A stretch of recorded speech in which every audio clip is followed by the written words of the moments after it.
Don't need it. It's going to be in English.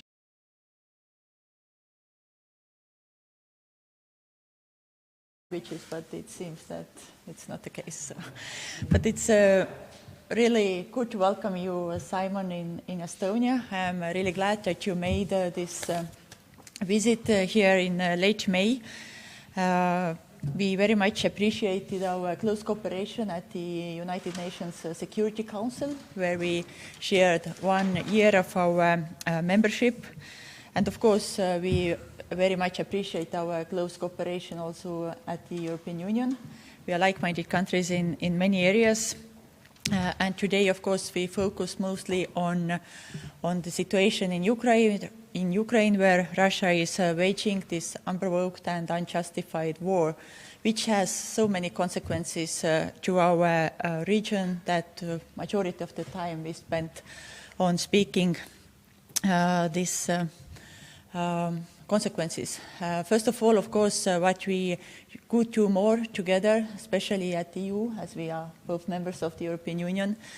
From Estonian perspective, we should go quickly forward with the sixth package.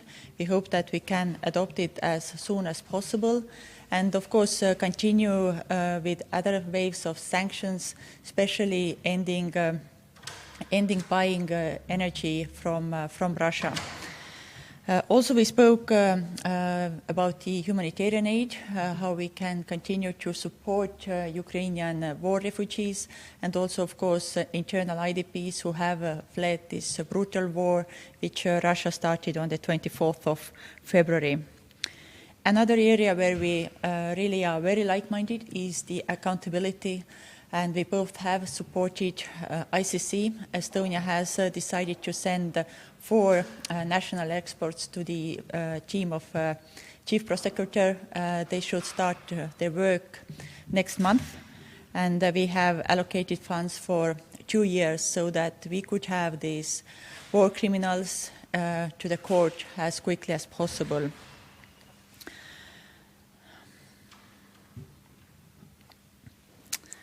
When we speak about supporting war refugees, then here in Estonia we have accommodated about 39,000 refugees, which is around 3% of our population. We have also adopted extra budget to support war refugees here in Estonia, and also with some extra to refugees internal refugees in Ukraine. At the moment, we also focus on recovery and reconstruction of Ukraine. Estonia has chosen Zhytomyr Oblast and tried to support especially people there. It is one of the regions which is less damaged, of course, than eastern parts of Ukraine, but at the same time, we think that it's appropriate to start with the reconstruction as soon as possible, also to support internal IDPs, because they really need some housing, which as they cannot be at home at the moment. And of course, it is important to continue to support Ukraine politically, and I am really glad that here we are also like-minded, that we are both supporting giving the candidacy status to Ukraine as soon as possible, and of course awaiting for the Commission report with this regard, so that we could proceed as soon as possible. Last but not least, we also discussed the importance of proceeding the Good Friday Agreement, or protecting, Good Friday Agreement, so that it would give the needed stability to the agreement. And from our perspective, it is very important to follow international law, and also it would allow us to continue with good relationship between the EU and the United Kingdom. So thank you one more time for visiting Estonia, and please, Simon, the floor is yours. Thank you very much, Eva-Maria, and I'm delighted to be here. I haven't been to Tallinn for a few years, and it's a pleasure to be back here, even though we're talking about difficult issues. But I'm glad to say, as always, Ireland and Estonia seem to take the same positions on difficult issues, whether it's in the UN Security Council, whether it's in the EU, whether it's Human Rights Council, and many other international platforms. And so we're here to reinforce a message of Irish solidarity with you on the stance that we're taking together on Ukraine. Very few countries understand Russia as well as Estonia. And having visited your national monument earlier this morning, it was a real reminder of just how ingrained in the psyche of Estonians the influence of Russia is and can be. And so, like you, we believe in a maximalist approach to sanctions against Russia to act as a serious deterrent to the continuation of this brutality and war. We are frustrated that we haven't been able to agree a sixth sanctions package, and we hope that in the coming days we can find a way to maintain unity in the European Union, but also to bring forward that sixth sanctions package that includes oil, to ensure that the purchasing of Russian oil is not a contributing factor to the funding of Russia's military aggression in Ukraine. And I hope we'll be able to make progress on that. Like you, we are spending tens of millions of euros on humanitarian support as well. And we are welcoming thousands of Ukrainians to Ireland who are seeking refuge. So far, just under 33,000. About 25,000 or so of those the state are supporting in terms of accommodation needs and so on. And we expect many thousands more.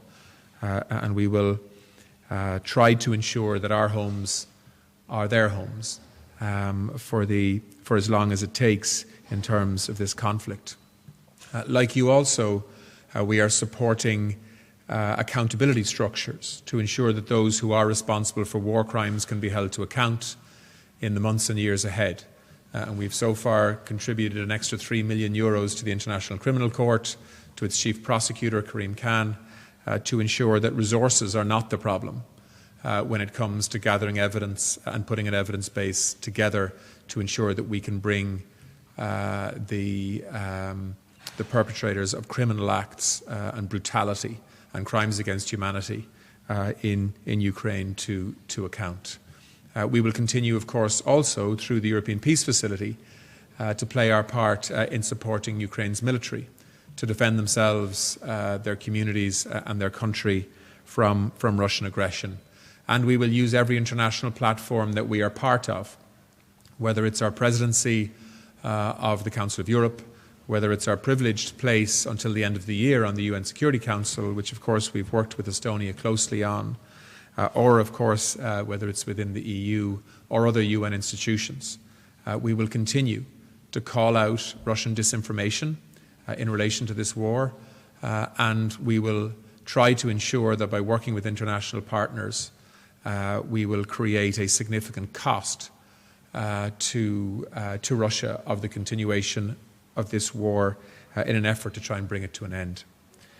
Can I say, in relation to Ukrainian membership of the EU, Ireland is a big supporter of an ambitious approach to enlargement. We're a country on the periphery of the continent of the European Union. We are an island to the west of an island, west of the EU.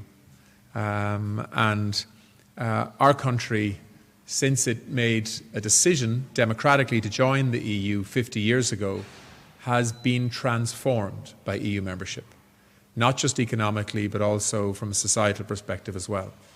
Whether it's gender equality, workers' rights, environmental laws, food safety, animal husbandry standards, so many other areas where we have seen the quality of life in Ireland being transformed by EU membership.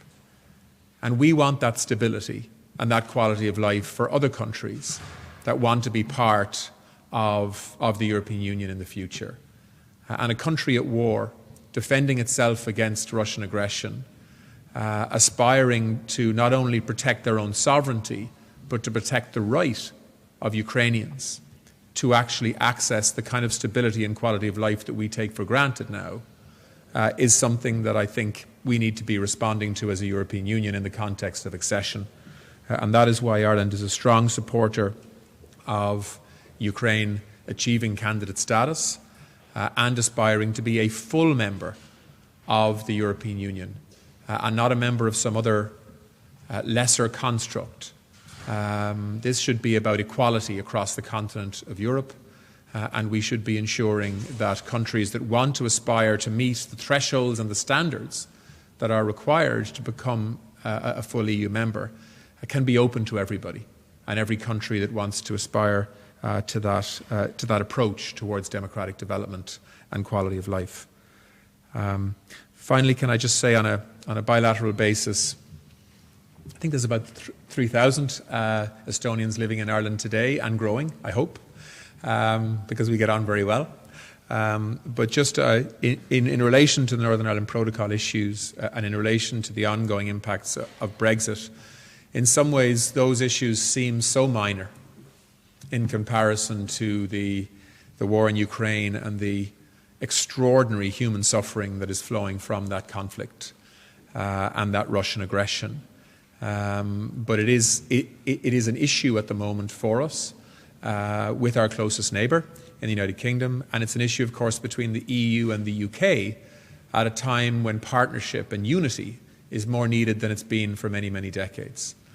So I hope we will be able to resolve these issues through negotiation and dialogue in the weeks ahead, and as opposed to the UK deciding to take unilateral action to undermine and to break international treaties that they've signed with the EU.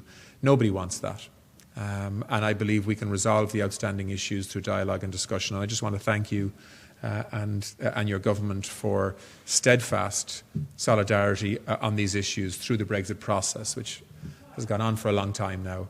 But as I say, in many ways, those issues sort of pale into insignificance in comparison to the scale and the importance of what we face in the context of Ukraine. So thank you for the hospitality and the welcome as ever. This is such a pleasant city to come and visit, and my only regret is that I'm not able to stay here for the weekend, but hopefully next time that might be possible. Thank you. We have time for 2 questions. Over to you. Hello, I'm Mari-Liis Truust from Eesti Päevaleht, and I have a question for the Irish Foreign Minister. What would be the consequences of Britain asserting its own version of the Northern Ireland Protocol, and could it also be that it's just a negotiating tactic? It certainly could be that it's a negotiating tactic. Whatever it is, it's not helpful because it's caused a lot of unnecessary tension at a time when, as I said, we are together in trying to solve much, much bigger issues. But it is an issue, and we need to solve the outstanding differences of opinion in relation to how the protocol and the withdrawal treaty, which of course facilitated the UK leaving the EU in a structured and managed way. So, my message to the British government is come back to negotiation, commit to that negotiation in a real way, and let's move away from the threats of unilateral action and passing domestic legislation that would breach international law. That sends a terrible signal to the rest of the world in terms of example, but it also unnecessarily creates friction between the UK and the EU at a time when we need partnership, not friction. So Ireland and the Irish government is up for compromise. So is the EU and the European Commission through Vice President Šefčovič, who has already shown a willingness to implement the protocol with the flexibility and the pragmatism that I believe can respond to many of the British government's concerns and to the concerns of the unionist community in Northern Ireland. So it's a simple message. Nobody wants an extended quarrel on this issue. Let's get the negotiating teams focused on compromise. But compromise has got to come from both sides. I think the EU has shown a willingness to compromise. To be honest with you, the British government, as of yet, has not. And that is required. If there's going to be solutions here, then we've got to try and meet in the middle, as opposed to one side making demands.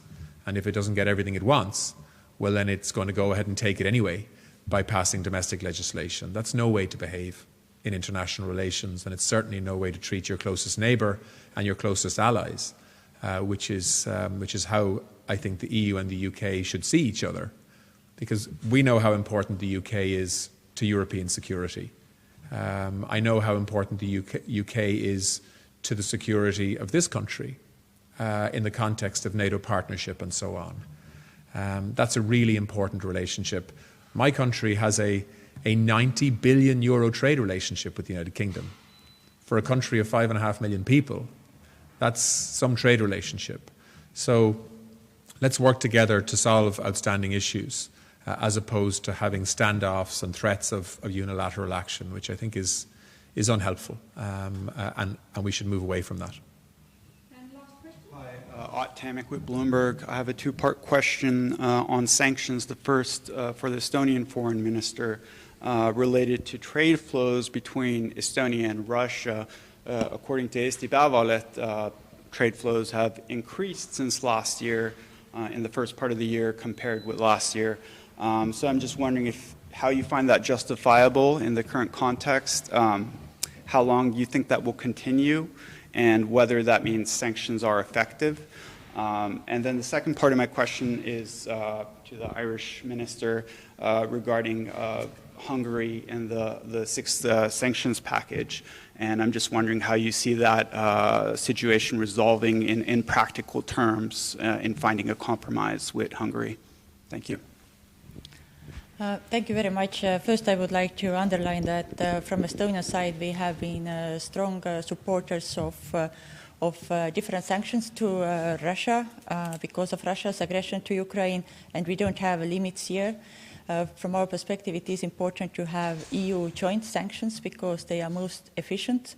As Estonia is a relatively tiny country, then to put forward sanctions only by ourselves would not mean significant change to Russia's trade.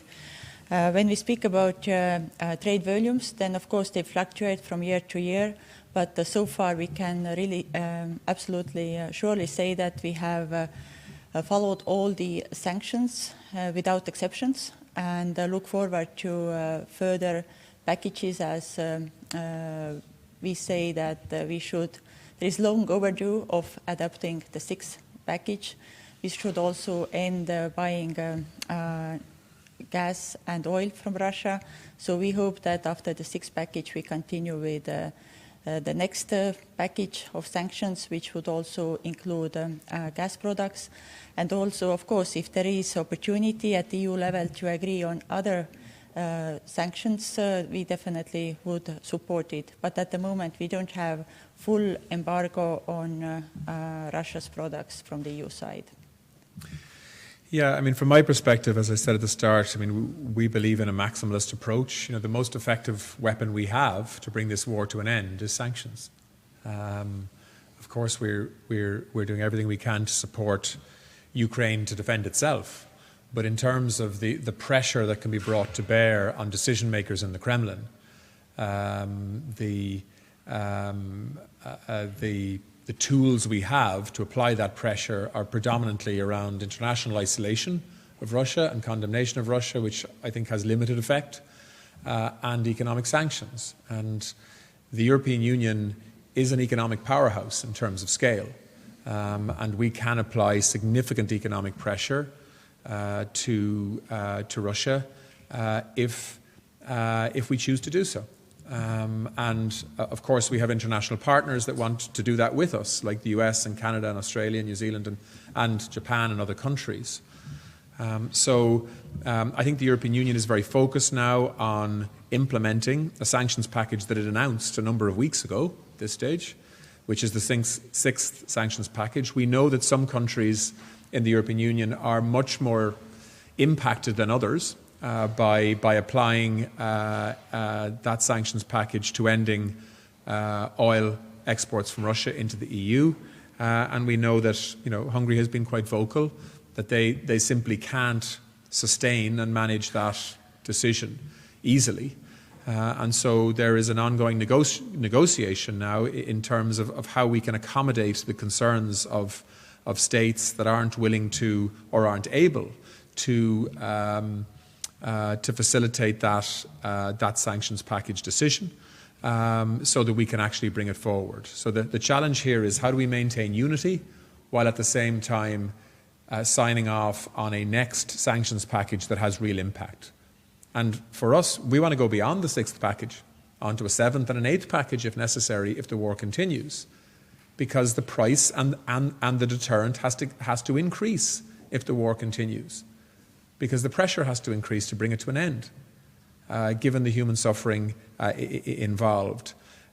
So this is a process that's underway. There are many conversations taking place, some of which I'm sure we've been involved in with colleagues. Certainly we had a discussion at the Foreign Affairs Council meeting a few days ago on this issue as well, and I hope we'll be able to maintain European unity but get that 6th sanctions package agreed as soon as we can, preferably within days rather than weeks. Thank you.